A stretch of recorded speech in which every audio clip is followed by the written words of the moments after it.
observation of this whole thing, thinking, should we do what they do?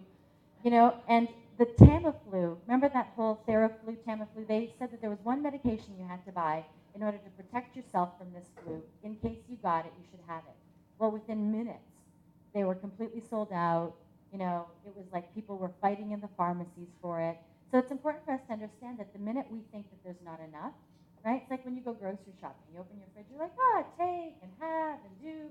And then you're on your last one, you're like, hoarding it. Don't touch mine. That's yours. So it's important for us to understand that for all of us that are striving to create some form of results in our life, and all of us have goals, the minute that your brain feels triggered by fear, the first thought it will think is, I don't have enough time. I don't have enough money. There's probably not going to be enough chairs. There's probably not going to be enough room for me. They're probably not going to want what I have. They probably already have what they need. They probably don't have the money to spend on what I'm offering. Do we agree? We start to think those thoughts. The question is, why am I thinking self-doubt? Because some part of your brain is trying to program you for protection, and this programming starts in your childhood. It starts even in the womb. So the way that it works is that at some point in your life, you've looked at an event, and as you start to observe the world and some defining moment happens, your brain makes a decision about yourself, others, and the world, and it gets programmed in your neuronal wiring. So that at a certain point in your life, if something happened to you in your childhood, for example, in the area of love, and you experience divorce, you might decide that I am not lovable, love can't be trusted, right? And that love doesn't last. Is that a fair assessment of a divorced family? Okay? So if that's the case, what ends up happening is that but at the same time, don't forget that all the love you did have equals love is fantastic, love is warm, love is important, love feels good. So then as an adult, when you get older, you start dating and you start thinking, love is great, love is good, because when you don't have it, your body thinks, your subconscious mind thinks, I'm safe, so I want it. And the minute you start dating someone who's actually potentially loving, the moment that they start getting too loving and you start feeling really, really happy, your brain starts to sabotage you and say, this won't last. It's not safe. Kill it. Just kill it. And you start arguing. And that's how we start to sabotage our results. The same thing with money. At some point, there's only so much money you can make before you start sabotaging yourself, giving people discounts, saying, that's okay, I'll do it for free. It's my gift to you. How many of you have given away your services when you should have been charging? Right? We all do it because we just think at one point, it's too much, I can't charge it, even though I should charge it. And I had this conversation like I should charge it, now I can't charge it, so I won't charge it. But I think maybe karma will help me. I'm going to give it away and the universe will provide. Yeah, such a mistake that women make, thinking somehow or the other, I'm going to do what I love and the money takes care of itself. Yeah, okay, until you want more of it and you want to buy a house or you have a specific goal. No one will ever say to you that as long as you do what you love, you will always get enough to survive. But many of us want to do more than that, right? We want to start giving it away. We want to contribute to charity. We want to build bigger things in our life. So the question is, how do you get beyond it? So the first thing to understand is that what happens when your mind is programmed for only a certain level of love, money, health, community, etc., the moment that you surpass that, it's kind of like a thermostat where if it gets hot enough, the air conditioning comes on, right? Just to cool things down again because it won't let you just implode in your life. So the minute that something starts to overwhelm you, and for women, do we take on a ton? Do we take on so much?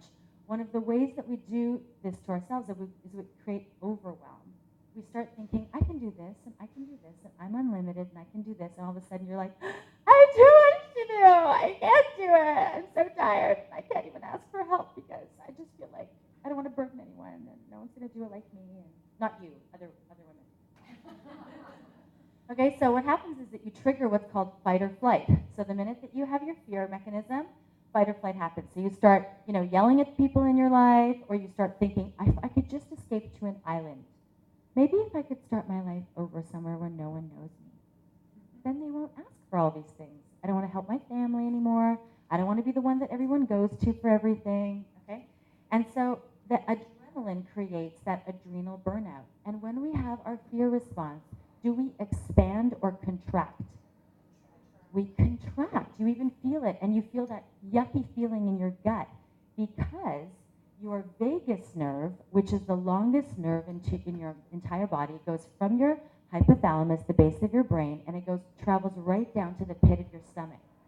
So when we were doing that exercise in the beginning where I asked you to listen to the statements and you folded in your fingers, you know, Beth was saying, I feel sick to my stomach because it just makes me feel like I'm really overwhelmed or I'm really constricted. And that's because when you're in a state of fear, your vagus nerve contracts and it puts all of your organs under stress, including your trachea. So many of us who have something, raise your hand if you're selling something in your life, if you charge for services in your life, okay? Good. So many of us who want to make an offer to somebody, okay, or some of us who are looking for love, whatever it is, any one of us that's actually putting forth an offer, the moment that your subconscious mind gets triggered, the fear response begins, your vagus nerve tightens, and your voice gets really high and really inauthentic. Would you like to buy it? You know, it's like, who said that? You start presenting your price, and it sounds really energetically off, and the other person cannot receive it. And the law of prosperity is that money goes where? What flows?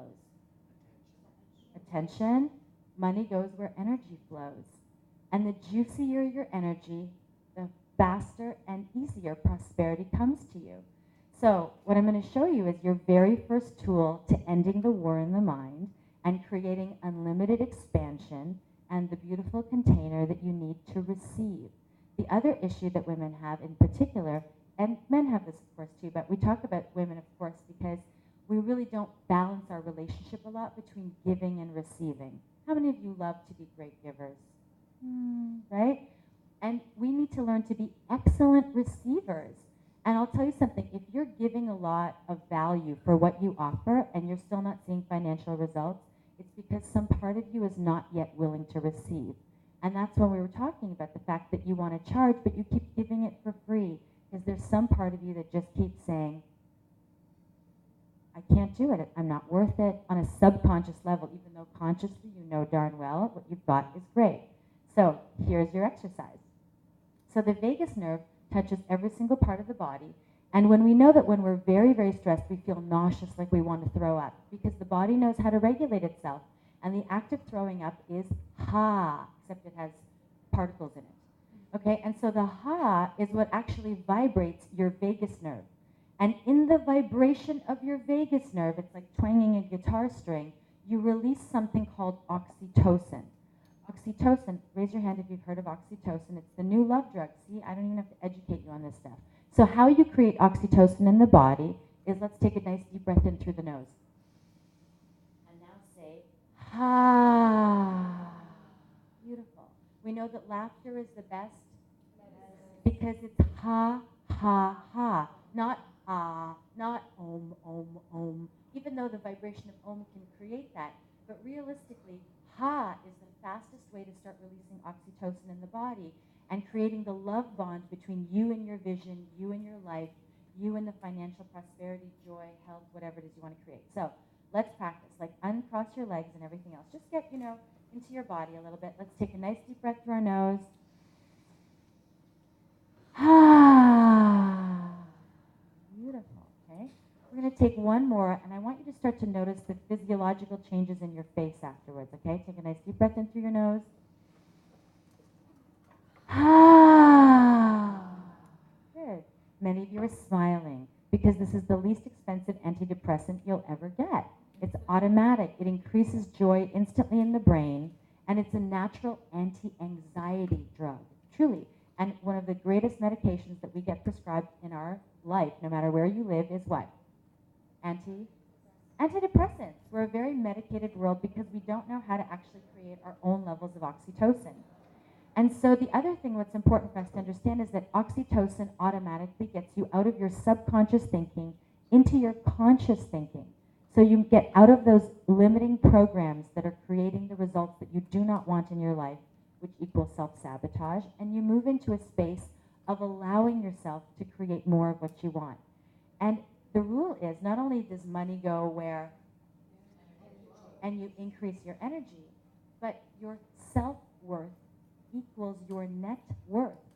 So the higher that you're able to raise your self-esteem and end the war in the mind, the faster that you can attract and create for yourself the things that actually mean something to you, that you want to hold on to. And so one of the ways that we measure success in courageous living is an understanding that you have not just check marks in your life, because many of us have achieved whatever it is that we've wanted, but we're still not perfectly happy, right? How many of you have achieved something thinking, if I just got this, I would be so much happier? And you get there and you're really not that much happier. You're like, I thought I would really be happier by now. And that's because what's really sabotaging our joy is not having or not having a specific thing. It's the thoughts that we think at a subconscious level. And so we really encourage you to increase your joy per minute, no matter what it is that you're doing, especially because most of our time is spent not in the being there, but the getting there. The way and the access to actually enjoy the journey is by increasing your joy per minute, by allowing, first of all, a deep oxy breath in. Good. At any point that you feel overwhelmed, like take this important tool with you. When you feel overwhelmed, when you feel all of a sudden pushed beyond your boundaries, when you feel like you've lost connection to yourself and you're about to give away your whole entire life because you're trying to please other people and make everything work for everyone else, before you start making those big decisions, take a moment. We'll take another deep oxy breath in. And get connected and ask yourself, what do I really want? And the other thing to do is to start programming your mind for unlimited health, wealth, success, and prosperity. So I'm going to ask you to take, each of you, just one or two of these cards, one to take and one to give away. And we're going to read them together so we can start to program your brain for unlimited results. So as we're handing out these cards, tell me what you've gotten so far from this conversation or what you've liked from this talk. What's benefiting you? Some of you came late, so you didn't do that subconscious exercise with us, but what have you learned so far? The deep breath. Good. Some of you practice deep breathing anyway, because you've got yoga practices, etc. But it's important for you to get to a place where you're deep breathing and saying the ha. What else? What else has made sense for you?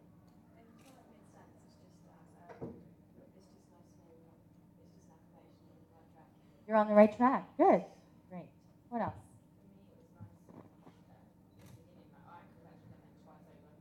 Yeah,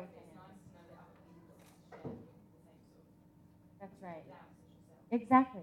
And so it's so important for us to understand that we're not alone in this negative thinking. It's not even just negative thinking. It's actually unprosperous, unproductive thinking, right? The type of thinking that every one of us is programmed with since birth. But as an adult, as a conscious adult, it's our time now to take more control of our brain. Just like some people, you see, how many of you see children at a very young age already overweight? Do you think it's them making those conscious decisions, or are they just following patterns of their family? Yeah, patterns. And at some point, you have to get a hold of yourself and say, I'm going to consciously start making changes in my life. But until you do that, the first step to change is not